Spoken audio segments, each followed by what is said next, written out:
Hey guys! Welcome to the spoiler couch for Assassin's Creed Unity and the Dead Kings DLC. This is our recap and where we get to talk about our general thoughts on the game that we just finished Let's Playing. Trent's over here raising the roof. I'm Mike. Trent's and a mime. I'm Trent. Okay, yeah. I suck at miming. I don't know what I'm saying. As a heads up, there will be spoilers in this video for Assassin's Creed and Dead Kings. Just so you know, there's spoilers. Those are a thing. We're talking about spoilers. The story and how the game progresses and like if it does its job well. I mean, it's called Spoiler Couch for a reason. So so honestly, if I get a comment, or if we get a comment and you're like, "Why'd you spoil it for me?" We're gonna be like, "Tough shit, bud." I'll just do the shrug. Tough titties, friend. As another note that we forgot to mention last time we did these for what was it, Walking Dead Season 1 in 400 Days. Indeed. We, from now on in future Let's Plays, we will talk about general story events of games we've already Let's Played, but we won't specifically go into twists. Yeah. So, again, spoiler warning, we won't talk about how Elise dies, or how Bellic betrays you, or the fact that the head of Saint Denis is the Apple of Eden. This motherfucker just spoiled everything for me. But we will talk about how Arno's dad gets killed and how his stepdad gets killed. Super fun. All of those kinds of things. That's the fun shit. That's how I like to spend my Fridays. And then, at the end of this video, I'm going to reveal what my next Let's Play is. So stay tuned for that. Or skip to the end. Who gives a shit? But please watch all of our content. You should not skip to the end because please watch all of our content. We're pretty cool. We're funny, right? We're pretty cool. We're not funny. But we're funny. But we're not funny. Okay. So to start this off, since this is Spoiler Couch, yes. Hold up. Let me just say, just so you know, I'm gonna spoil it all for you already. His next Let's Play is Call of Duty. Yep. So yeah. You're Call welcome. of Duty number 1. Already done. The real one. No, the real one. It's not that one. Call of Kill the Brown People. That's what it is. The first segment that we're going to do in the spoiler couch is what we knew about the game before getting our hands on it and starting to play it. Now, I remember specifically we were hanging out at my place, here actually, in fact, watching E3 on the Microsoft Day for the Xbox One games. I was there. And that's where Assassin's Creed Unity's first multiplayer trailer came out. Mm-hmm. And that mission isn't in the game. It looked pretty cool, bro. It looked cool. But we found out that wasn't in the game at all. I guess Ubisoft was just like, hey, we're going to show you this thing that's really, really fucking cool.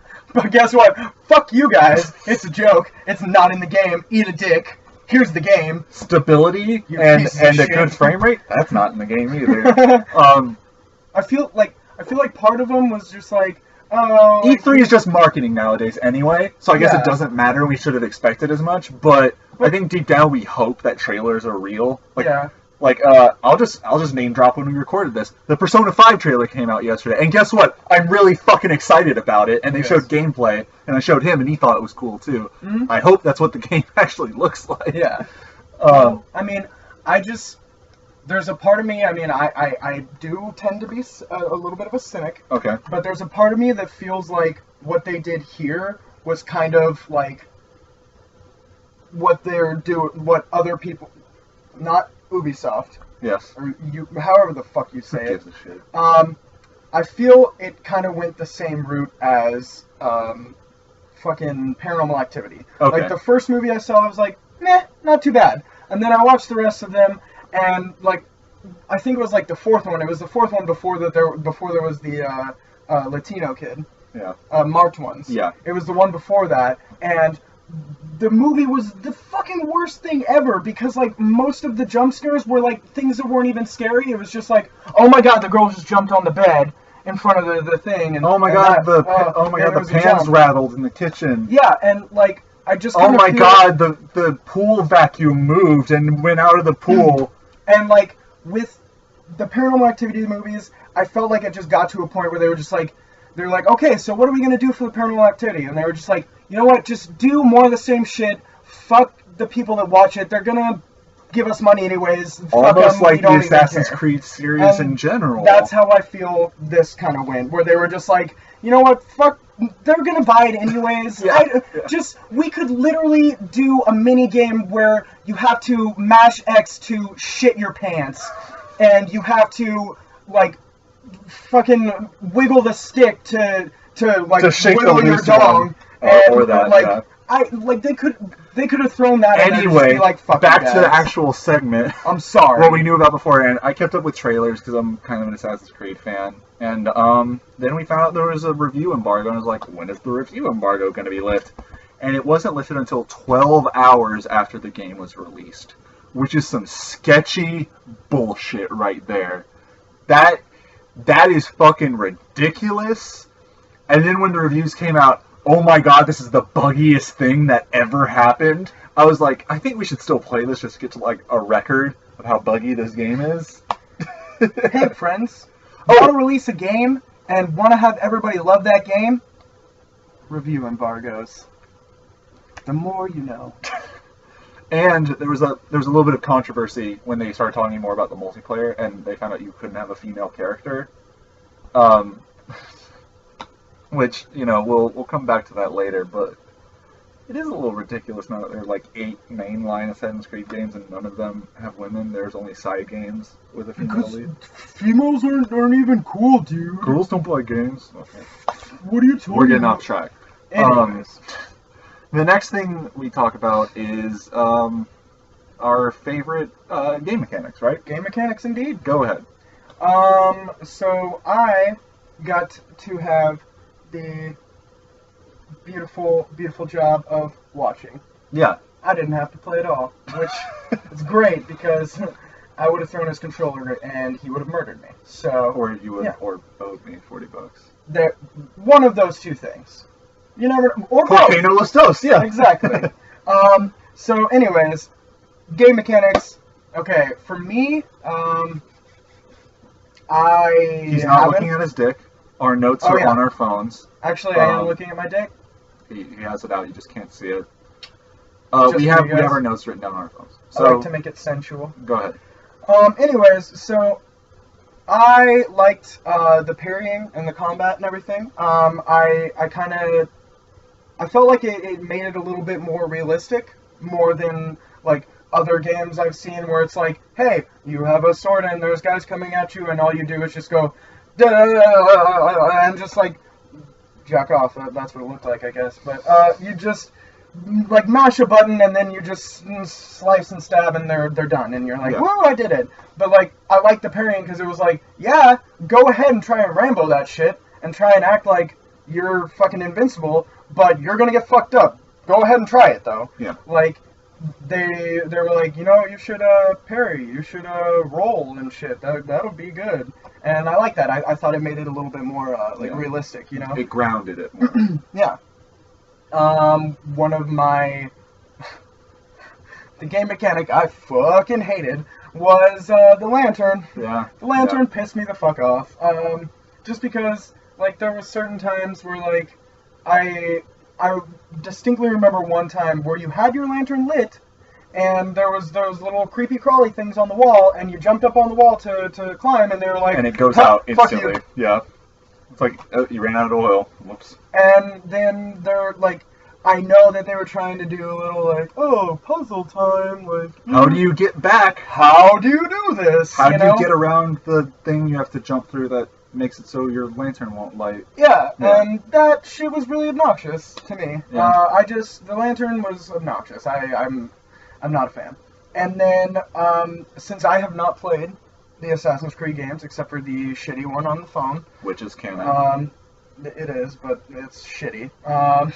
I'm gonna say it right now. Go ahead. Phone games tend to be. If y'all don't agree with me, go ahead and say it. That's another thing I should have said at the beginning. But we're allowed to have opinions. Yeah, this is all subjective and all our feelings based on what we know about games and like design, which probably isn't a lot compared to some people. Don't know a lot. But it's the same kind of people who bitch about like, oh, why doesn't this game run at 60 when they've never coded anything in their life? You know what I mean? Mm-hmm. So it's all subjective. It's all our opinions. If you disagree, cool. comment about it and tell us how wrong we are. Mhm. We appreciate it. And I mean, you're allowed to have your opinion, even if it's wrong.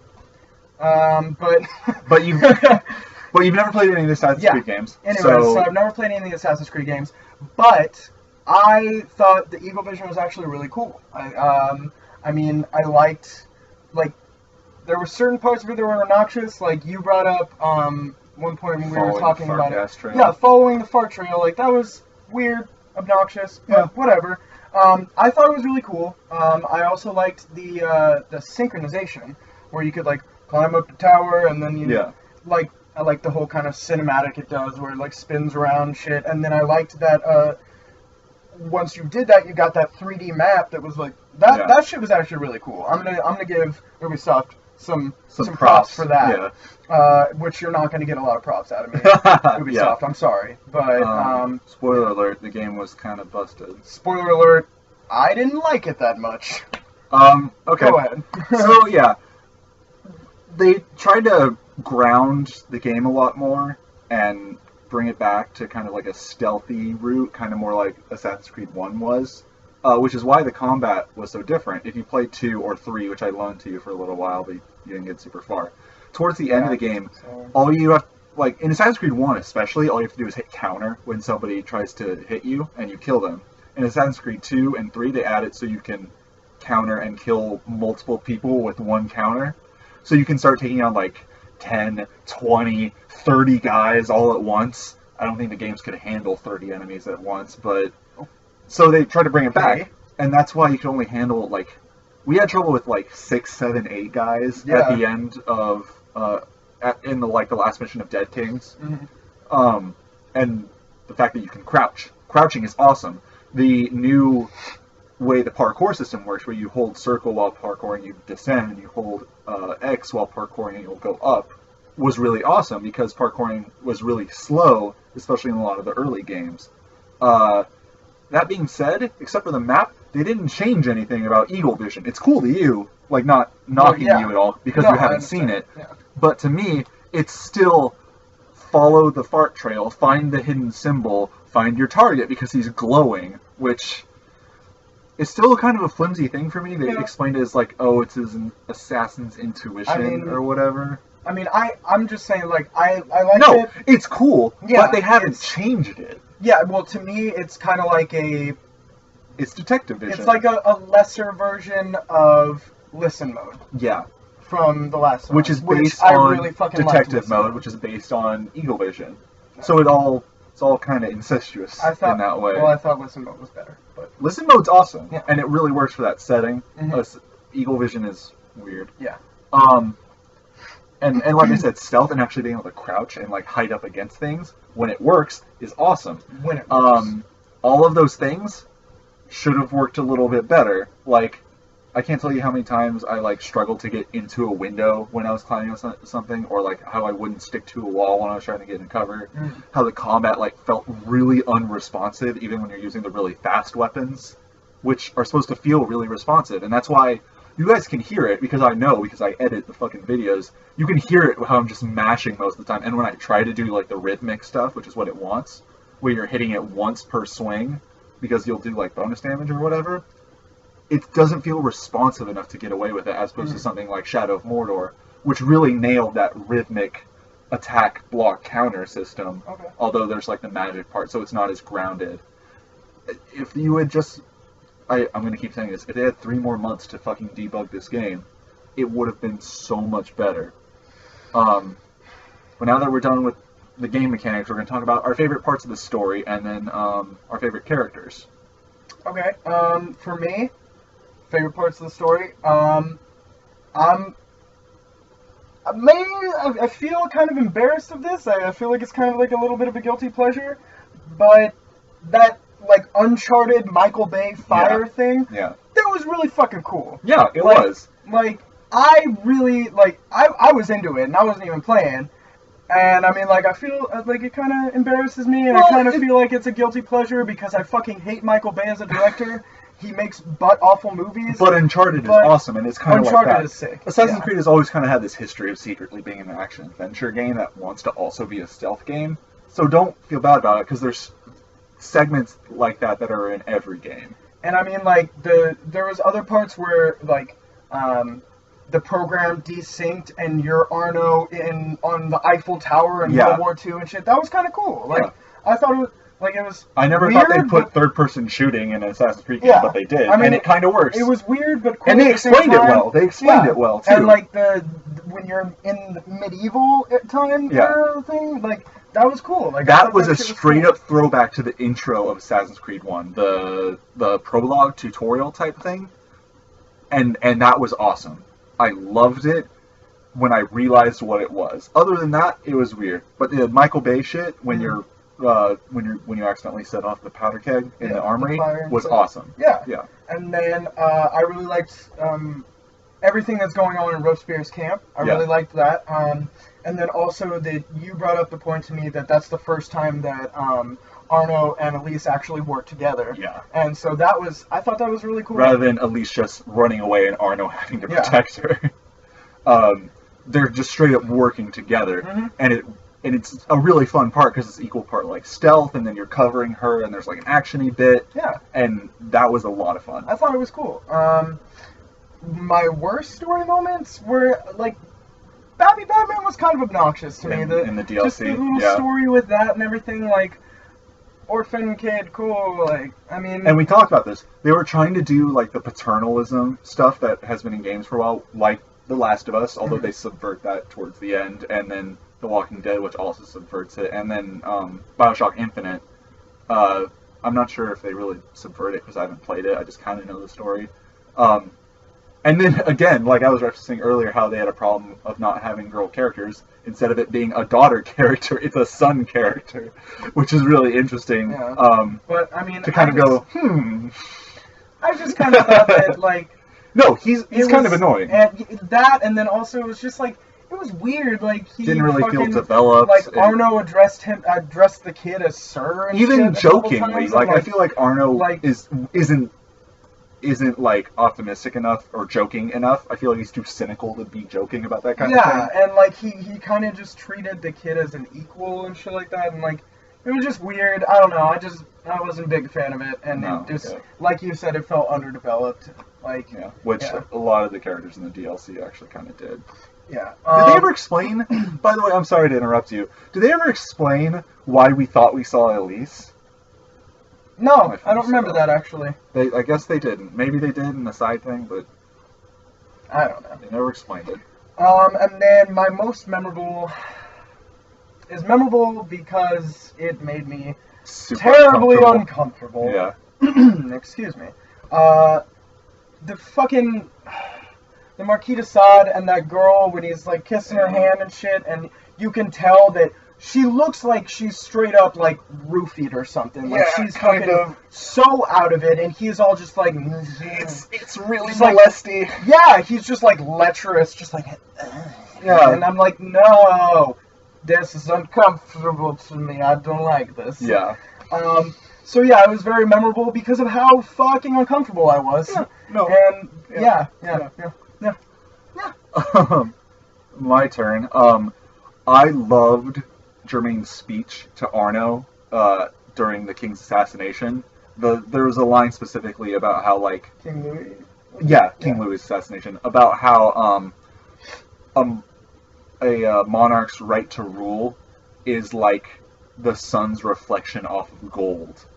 And I felt like that was a really good metaphor for where Germain was coming from, about like bringing the Templars back to their like divine right, and that like there wouldn't be kings. There's one dude in charge of everybody, and guess what? He's the big guy upstairs, because the Templars are a Christian crusade, organization. And I felt like that was probably like my favorite, like best written character moment in the story. Other things I really liked, the fight with Bellic on the church felt like something out of like The Princess Bride or whatever, like one of those really classic adventure movie type situations, because it's like it's raining and there's the really dramatic camera angle. It's just like, well, you know what, if you're not going to kill me, I'm going to kill Elise, because she's the one that's got your head all fucked up, and then you'll be on my side. And I thought that was a really cool moment. And then like the moment where I was like sold that Arno and Elise are a good couple, which is after the balloon chase scene when they're in the balloon together, and Arno says something along the lines of, "Do you ever think everything, or do you ever think things will be back to normal?" And she says something like, "Were things ever normal for us?" And then they lean in and kiss, and it's one of the best. That and the kiss at the beginning, not what you said. That kiss what I said. and the kiss at the beginning when they're in the ballroom are two of the best animated kisses I've ever seen in video games. Like, it's weird. In video games, it used to be they just kind of like shoved the heads of the models together, but like the animators took their time. The faces in these games are so beautifully animated, and like there was even sometimes the hairs freak out. But the guys' hairs freak out sometimes. They put a lot of work into Elise's hair, but to the point where the animator animates Elise pulling Arno's lip with hers in the first kiss. I was just like, shit, that's amazing. That's what like this new hardware is capable of. And then they banged in a hot air balloon, and then there's they banged nothing in better a than that. and then they banged in a hot air balloon. Better. The things I didn't like about the story, I felt like the parts before Arno was an assassin were really hit and miss. Like the intro could have been done a little bit better, where they were trying to establish Arno's personality. It felt too much like they were trying to go, "Hey, he's kind of like Ezio. You guys like Ezio, remember? He's everybody's favorite. Stop hating Connor, please." And then when they got him fucked up. Yeah. That was pretty cool and trippy, but it was still climb the things and jump over the things, which is boring in a trippy like sequence, you know what I mean? And Arno's final speech after Elise is killed. I'm gonna say this every single time. If a character is cynical about life because the person they care about the most died, please, for the love of all that is holy, don't make them say, "There isn't a God watching over us. There's no higher being that judges us." It feels so corny and forced, especially in a time where like everybody was so religious. Yeah, like, and it's not you're like, we're not saying this because like. Yeah, I'm not saying nobody's ever allowed to write that line again. I'm just saying it didn't come across as genuine. I mean, yeah, like It could have been Arno's performance. I'm gonna agree with you there, and not because like I'm religious and I'm like, how dare you say that? Yeah, no, I'm not coming from that place either. But it's just because, that like every time that's been in like a movie or something like that, where it's like there is no God, it's just like, really? Yeah. Really? That again? Like, yeah, it doesn't feel genuine anymore. Yeah, right? It feels overplayed. And now it reminds me of that show Trip Tank that I told you about. That's like a bunch of because there's one part where like this kid has an ice cream and it falls over, and then he's like, "There is no God," and then God comes out and crushes him, and he's like, "There is no heaven." Now it reminds me of that. But yeah. Okay. Back to what we're actually talking about. Yeah. The next thing we get to talk about, which Trent is leaning over to take a sip out of something, and he doesn't have really a lot of input in this anyway. If we ever play a game that's part of a series, we're going to talk about how we think it stacks up to the rest of the series. Yeah. Trent's only played the iPhone game. Is it better than the iPhone game? You know what? As much as this game was not good, I did not like it. Yes, it is. Yeah, okay, I hope so. But, I don't know a lot about the game because I've never played any of them. And the series, I mean. But, before we played this, Michael here had me watch, what was it, like, Assassin's Creed lore in 7 minutes from IGN. Yeah, so I watched that which with is Michael. just to like catch him up to speed on the Templar Assassin's conflict and all the stuff about the Pieces of Eden and all of that. And at the end of it, I was like, what the fuck was that? And then we watched it again. He's like, okay, it's sticking a little bit and I kind of got it. And then I watched it at home. Kind of got a little bit more, but still don't fucking really get everything. Maybe he got because enough, I'm not that smart. He got it enough to recognize the Apple of Eden at the end of Dead Kings, though, which is important. Because the Apple of Eden is kind of important to the Assassin's Creed series. Look at me go. Compared to the rest of the series, though, the modern day story was the coolest part about the original couple games. And there was next to nothing in this game. They're like, oh, hey, Abstergo made a video game console, and now we hacked into it, and you should help us, person who's playing this game already. It's like, and they did a similar thing in 4, where in 4, Abstergo was like whitewashing history by making games that were pro-Templar, and then like the Assassins hacked into it, and you get to play the game from the Assassin's point of view, and I felt like that was incredibly dumb. The only, like, First Civilization stuff in Unity, like the base game, was the Sword of Eden, and they didn't even explain, like, where it came from or why it's important. I think I talked in It's kind of like, here's a super powerful sword. Here's the Tron sword. It shoots lightning. Oh, but it doesn't when you get it. Have fun, kids. Yeah. I think I talked about it in the credits for Dead Kings, about how, I think Assassin's Creed 2 implies that Genghis Khan had the Sword of Eden, and that's why he was able to conquer so much of Asia. I think you did talk about that. But then at least Dead Kings had the apple again. They didn't talk about how it got into that statue lantern thing, but it was there. It just was. Yeah, it just was. Yeah. Mechanically, it had the potential to be even better than 2, but it's not. Assassin's Creed 2 is still probably the best, just by virtue of the story being so well written, Ezio being such a charismatic character, and us caring about him straight off the bat, and just the conflict during the time where it's like you versus the Borgias who killed your whole family. That was really cool. Super and just fun. like, part of the reason why 2 is so good is because it improves on Assassin's Creed 1 so much. Part of the reason Unity is good, air quotes, is because it gets everything back to its roots, but tries to improve them based off 3 and 4, where 4 is a pirate game that's trying to be an Assassin's Creed game, which is good because the sailing is still fun and all that, but it's not an Assassin's Creed game anymore. You know what I mean? Mm-hmm.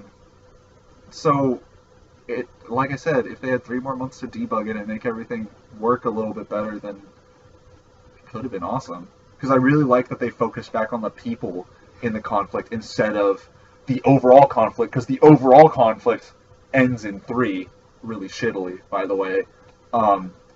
And yeah, so you focus on the people, because nothing is ever going to be as big as the fucking world potentially ending, like it was about to in Assassin's Creed 3. For sure. Okay, so now that I'm done with that long-winded thing, our favorite and least favorite characters from the game. Characters.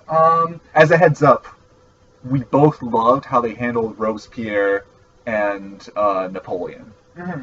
And the Marquis de Yes. Sade. Those were all really interestingly written, and they kind of hinted back to like the historically accurate things that we know about how they were brought up and where they're going. Mm-hmm.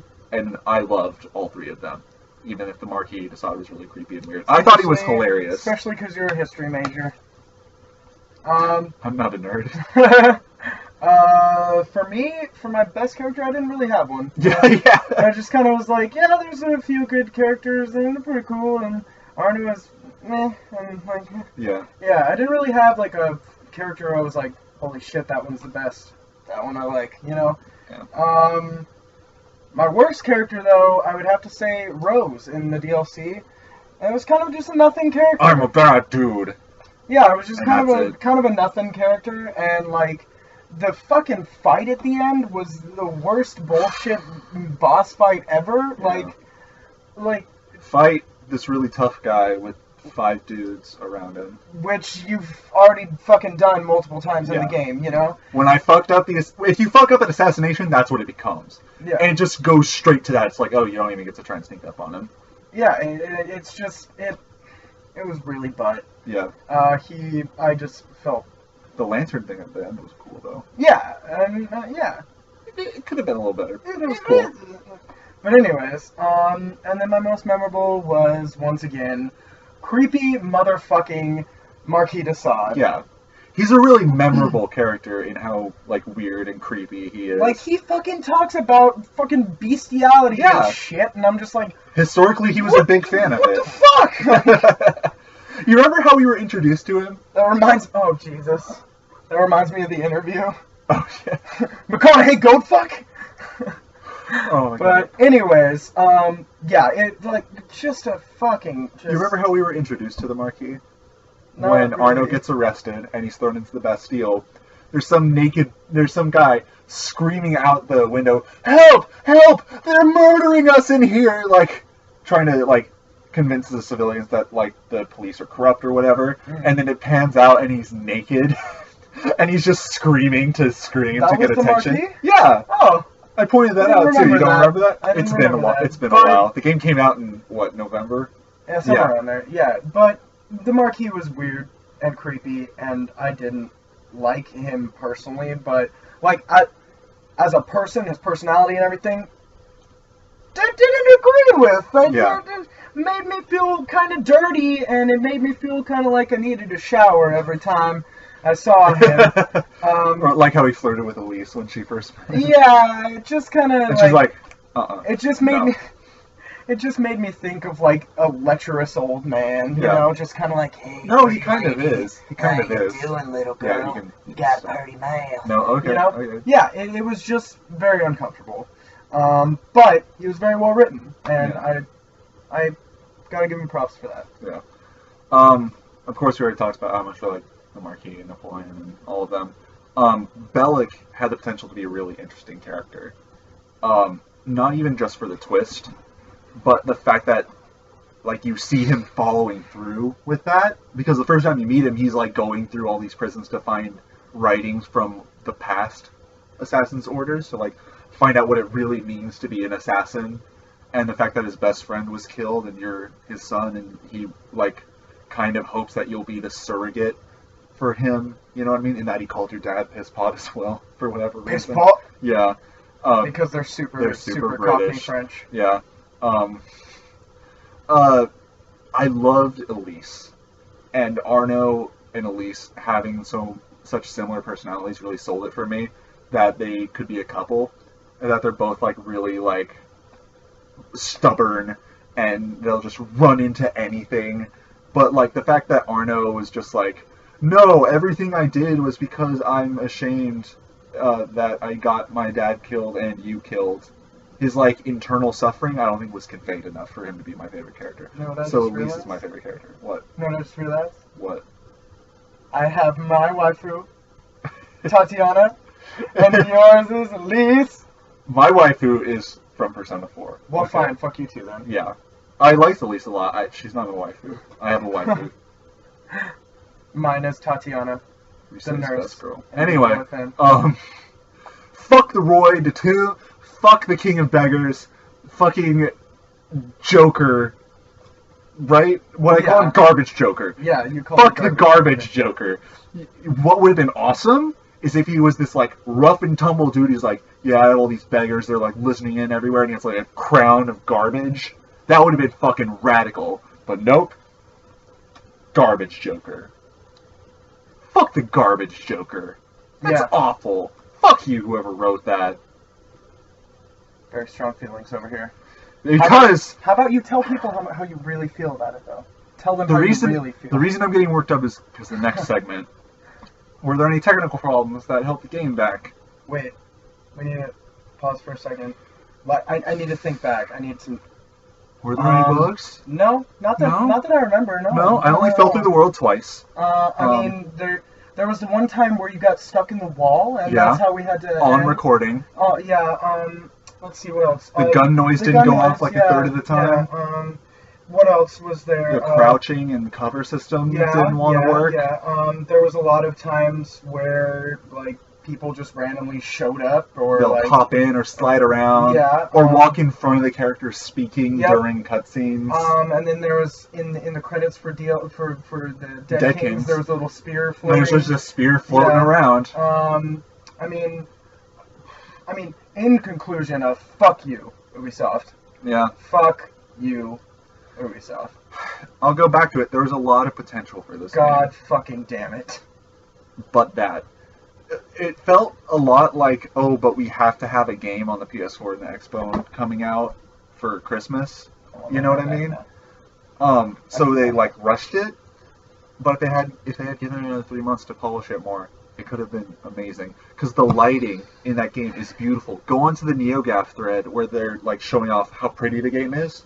And just, like, the fact that there's an interior to almost every building in the game. That was cool. And just like bringing everything back to the roots of you are a blade in the crowd and you can't take on an army by yourself. And the story being about the people in the conflict and not just the conflict. And I gotta give them credit for what you brought up a lot of times was the crowds. Yeah. Yeah. There are hundreds of people in front of the Notre Dame constantly like protesting and chanting. The execution of King Louis, hundreds of people standing all around and just being able to like weave through the crowd to get closer is something that I've wanted to do ever since Assassin's Creed 1, where the first trailer was Arno weaving through a crowd to assassinate a dude Altair weaved through the crowd to assassinate a dude who had executed a bunch of crusaders.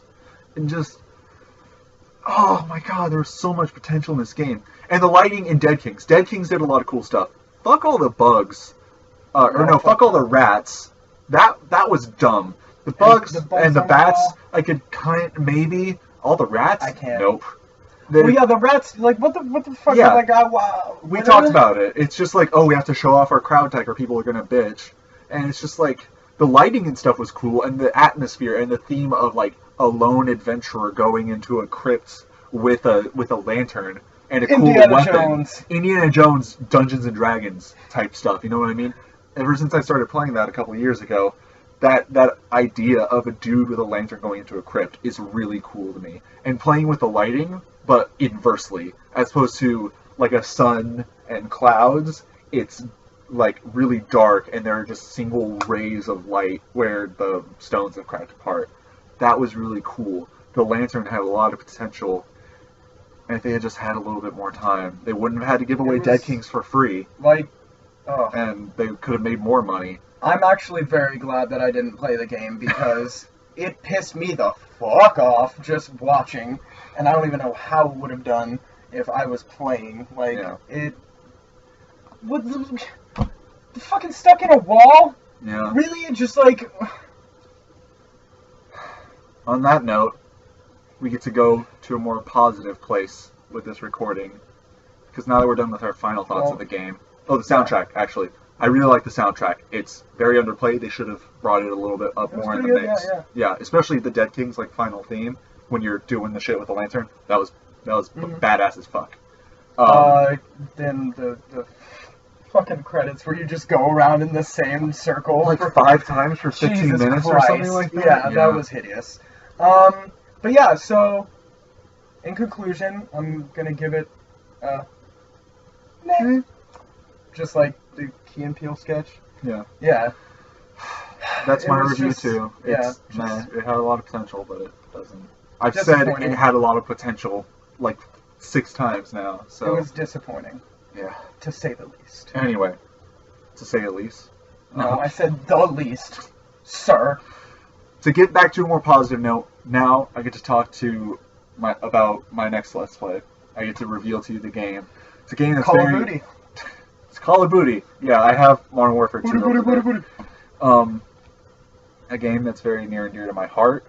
We're finally going to go back and we're going to play Persona 4 Golden with a New Game Plus file to finish our Let's Play that we started before. And we want a lot of crowd participation, audience participation. Yeah, I care about this game. I just flung it. I'm working on the New Game Plus profile. I'm in September right now, for those who understand what that means, and I'm in that dungeon. I can't say it because he doesn't know, because we only got to Kanji's dungeon. Spoiler, good old I guess. Kanji. We're going to try to avoid spoilers as much as we can. I've decided our waifu, the character that is the Lover's Arcana, for those who know who that is. I do doesn't. I know which party members I want to use, I think, in the final party. I want you guys to help us decide which sports club we should go for, which cultural club we should go for, which jobs we should go for. Please don't spoil it for me. Yeah. That'd be kind of shitty. And I'm going for full true ending. That is, the true ending with the golden epilogue. So you guys should understand what that means. I totally know what that means. I can't say it again because of him. It means that we're going to be maxing out Marie's social link, and it might have something to do with her, because he kind of knows who Marie is. I do. Yeah. Marie Antoinette. Yeah. Let there be a cake. Yeah. She never actually said that. Fun fact. You told me this, actually. Yeah. Help us decide. I'm going to be posting our LPs on the Persona 4 Golden subreddit and the Mega 10 subreddit. I have permission from the Persona 4 Golden subreddit. The Mega 10 guys never got back to me. Okay. But hopefully that'll draw in a little bit more of an audience. Please feel free to comment because we never record more than like a week and a half in advance tops. So we'll get back to you. Yeah, we definitely will. We don't have a we're not one of those Let's Play channels that records a month in advance. Yeah. So it's not gonna be like part 20. It's like, okay, guys, we know who you want us to hang out with, but we already picked. Yeah. Oops. But I mean, like we don't have a very big fan base right now. No. And so like we're just kind of a small little lonely and we want to invite you guys to be more involved with that. Yeah, we'd love to hear anything that you want to say. Yeah. Like, ask us questions all the time. Exactly. And we'll answer in the next episode we record. And we always keep it 100. Always keep it 100. Keep it 100% real. You can ask us anything you want. Including about how big Triton's stick is, but he's talked about that before. I can tell you, it's a giant 2 inches. Yeah. Hard. Yeah. So, get on that. Thanks for watching, guys. We hope you had a good time. We definitely had a good time, sort of, joking around and recording Assassin's Creed. Yeah. We love doing this, and we hope you guys are enjoying it as much as we are. Yeah, we hope that you find us at least, like, semi-humorous. Yeah. We hope that you have a good time watching it, and that if you don't get a laugh, that we at least get a, at least one of those. That's a success for us. That's all we ask. Thanks for watching, guys. We will see you in like a week maybe when Persona starts going up. The schedule isn't set yet, and I still have to finish the game, but and keep watching. Oh, go ahead. Oh sorry. yeah, and watch Trent's LP that's still going on. It's about to end too. It is, and you'll see us again for the little spoiler of that one. Even though, I mean, if I make it through, because I'm pretty fucking terrible at it, but it's all right. It only takes 60 episodes. Shut the fuck up. It won't take 60 episodes. Bye. Bye, everybody.